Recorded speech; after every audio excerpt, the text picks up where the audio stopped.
CTV news కి స్వాగతం. ప్రభుత్వం రైతులకు ఎన్నికల ముందు ఇచ్చిన వాగ్దానాలను నెరవేర్చాలని తెలంగాణ రైతు సంఘ రాష్ట్ర కన్వీనర్ సోమిడి శ్రీనివాస్ కేంద్ర రాష్ట్ర ప్రభుత్వాల ఎన్నికల ముందు రైతులకు ఇచ్చిన వాగ్దానాలను వెంటనే నెరవేర్చాలని తెలంగాణ రైతు సంఘ జిల్లా కమిటీ సందర్భంగా డిమాండ్ చేయడం జరిగింది. వరంగల్ అబ్బనికుంటలో తెలంగాణ రైతు సంఘ కార్యాలయంలో జిల్లా కమిటీ సమావేశాన్ని సంఘ ఉపాధ్యక్షులు ఊరటి అంశాల్ రెడ్డి అధ్యక్షతన జరిగింది. ఇక సమావేశంలో పాల్గొన్న జిల్లా కమిటీ సభ్యులు పుచ్చగాయల బుచ్చిరెడ్డి, మోకిడి పేరయ్య, జెండా అంబయ్య, నల్ల విజయేందర్, జంగా జనార్దన్ రెడ్డి, రేముడాల దామోదర్ రెడ్డి, సిరుల రవీందర్ పాల్గొన్నారు. సరే ఆన్ చేసినావా? ఈరోజు మనం వరంగల్ జిల్లా అబ్బన్కుంటలోని మన తెలంగాణ రైతు సంఘం భవనంలోని జిల్లా కమిటీ సమావేశాన్ని నిర్మించుకోవడం అనేది జరుగుతున్నది. ఈ సమావేశం మరి ఆ సమస్యల పరిష్కారానికి ఈ ప్రభుత్వాలు ఏం చేయాలి, వ్యవసాయాన్ని ఏ రకంగా నిర్మించాలి, అదేవిధంగా ఉమ్మడి రైతు సంఘాల కార్యక్రమాలలో మన సంఘ పాత్ర కీలకంగా వ్యవహరించాలనే విధంగా జరుగుతున్న వంతుగా మనం మరింత కదిలి రైతాంగాన్ని కదిలించి మన సంఘం వైపు నుంచి బలోపేతం చేసే విధంగా వాటిని ఆ కార్యక్రమాలను జయప్రదం చేసే విధంగా కూడా మనం చూడాలనేది జరిగింది. ఈ తీర్మానాలను కూడా మన సంఘం యొక్క ఆశయాలు ఏవైతే ఉన్నాయో ఆ ఆశయాలు ఏంటి అనుకున్నప్పుడు ఈ ఆశయాల కొరకు మన సంఘం ఒక రైతు పండించిన పంటలకు మద్దతు ధర చట్టబద్ధత చేయాలనేది ఒక అంశం. రెండో అంశం, వ్యవసాయానికి జాతీయ ఉపాధి హామీ పనిని అనుసంధానం చేయాలనేది రెండోది. మూడోది, రైతులు పండించిన పంటలు కొనుగోలు చేసి మద్దతు దళారీ వ్యవస్థ లేకుండా చేయాలనే విధంగా మూడో సమస్య.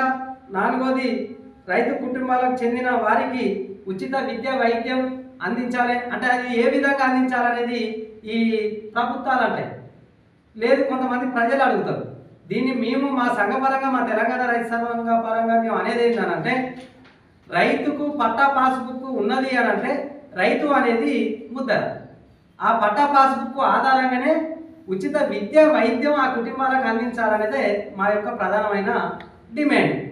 ఇది ఐదోది, ప్రభుత్వం ద్వారానే విత్తనాలు, ఎరువులు, పురుగు మందులు సబ్సిడీలా అందించాలి. అదేవిధంగా చిన్న పరికరాలు ఇవాళ వాస్తవానికి వ్యవసాయానికి ఒకప్పుడు ఎడ్లు ఉండేది, ఎడ్లు అనేది దూరమయ్యి ఇవాళ చిన్న పరికరాలు ముందుకు వచ్చేసినాయి. అవి ఈ ప్రభుత్వాలు సబ్సిడీ ఇవ్వడం లేదు. ఇది కేంద్ర ప్రభుత్వం అనుకోండి, రాష్ట్ర ప్రభుత్వం అనుకోండి, 75% సబ్సిడీ ద్వారానే ఈ యొక్క చిన్న పరికరాలు ఇవ్వాలి. 20% మాత్రమే రైతు కడతారు. అదేవిధంగా విత్తనాలు, పురుగు మందులు, ఎరువులు కూడా విత్తనాలు కూడా 75% సబ్సిడీకి అందించాలి. అంటే ఈ రకంగా చిన్న పరికరాలు అందించాలి, వ్యవసాయానికి నాణ్యమైన విత్తనాలు ప్రభుత్వ పూచికత్తుతోనే అందించాలనేది మా యొక్క 5వ డిమాండు. 6వ డిమాండు, 50 సంవత్సరాలు నిండిన రైతుకు 6,000 రూపాయల పింఛని అందించాలి. ఎందుకనంటే ఒకప్పుడు 60 సంవత్సరాలు 70 సంవత్సరాల దాకా వ్యవసాయం ఏ జబ్బు లేకుండా బ్రహ్మాండంగా రైతులు చేసేది, కానీ ఆ రకంగా చేయడం లేదు. ఇవాళ పరిస్థితి ఏంటంటే 40 సంవత్సరాలు అయిందంటేనే అనేకమైన జబ్బు అనేది మా సంఘం యొక్క డిమాండ్. 6 ఈ 5 డిమాండ్ల మీద ప్రధానంగా మా సంఘం పనిచేయాలనే దాని మీద మేము నిర్ణయించుకోవడం అనేది జరిగింది. ఈ జిల్లా కమిటీలో కూడా అదే రకంగా ఈ పోరాటం చేసే విధంగా కూడా చేస్తున్నాం. ఇప్పుడు ఈ కార్యక్రమాన్ని నిర్మించే విషయంలో కూడా ఇదే ఉద్దేశంతో ఈ కార్యక్రమాన్ని నిర్మిస్తూ, అదేవిధంగా రైతులు కూడా ఐక్యతగా ఈ యొక్క తెలంగాణ రైతు సంఘాన్ని బలపరుస్తూ రాష్ట్ర వ్యాప్తంగా ఐక్యతగా ఉంటూ ఈ యొక్క సమస్యలను ఇప్పుడు మేము చెప్పిన 5 డిమాండ్లను కూడా సాధించుకునేదాకా మన పోరాటం ఖచ్చితంగా, అది ఏ ప్రభుత్వం అన్నా కానివ్వండి, అది ఇప్పుడున్న ప్రభుత్వం కానీ వచ్చే ప్రభుత్వం కానివ్వండి, ఆ ప్రభుత్వాల మీద మనం ఈ యొక్క బరువు అనేది, ఈ డిమాండ్ అనేది పెట్టాలనేదే మా యొక్క ఆలోచన. ఆ ఆలోచన ప్రకారంగానే ఇవాళ మేము జిల్లా వ్యాప్తంగా, రాష్ట్ర వ్యాప్తంగా కార్యక్రమాలు మేము చేయడం అనేది జరుగుతుంది. రైతాంగం దీన్ని గుర్తించాలి, మేధావి వర్గం కూడా గుర్తించాలి, ప్రభుత్వాలు కూడా గుర్తించాలి.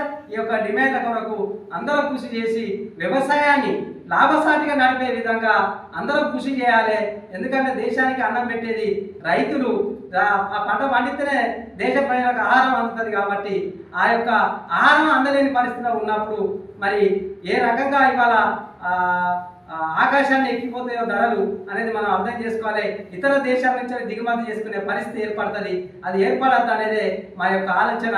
మేము ఈ రకంగా ఈ డిమాండ్ల మీద మా తెలంగాణ రైతు సంఘం పనిచేస్తున్నది. మీరంతా కూడా కలిసికట్టుగా తెలంగాణ రైతు సంఘాన్ని బలపరుస్తూ బలోపేతం చేస్తూ ఈ యొక్క డిమాండ్ల కొరకు మనం అంతా పోరాడాలి. అదేవిధంగా కూడా కౌలు రైతులను కూడా గుర్తించాలి. కౌలు రైతులను గుర్తించి కూడా వాళ్ళ సమస్యలు